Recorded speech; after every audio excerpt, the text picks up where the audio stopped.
भाऊ चालेल आयडेंटिटी कुठे आहे? अरे तुझा हक्क आहे बरोबर आहे काय मतदान तू कर पण आयडेंटिटी लागणार तुझं. तू कुठल्या शाळेत आहेस?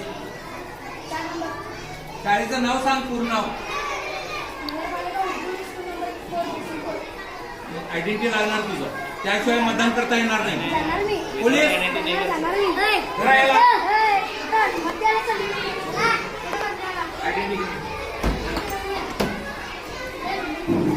चल तुला केंद्राध्यक्ष साहेबाकडे घेऊन जातो. चल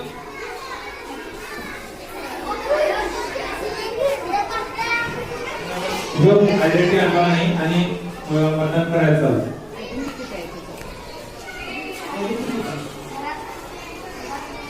रोज